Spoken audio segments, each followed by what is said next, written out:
Hello. Good afternoon, guys. Ayan, pakita ko lang sa inyo yung aking paggagawa ng meatballs. Ayan, natuto din. Ganyan lang pala yan. Paggawa ng meatballs. Round pork lang ito, guys, na nilagyan ko ng carrots, sibuyas, bawang, at saka pampalasa. Naluan ko pala ito ng flour bilang saka yung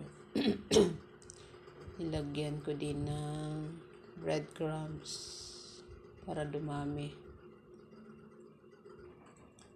Ayan. Thank you for watching, guys. Salamat sa suporta. Bye-bye.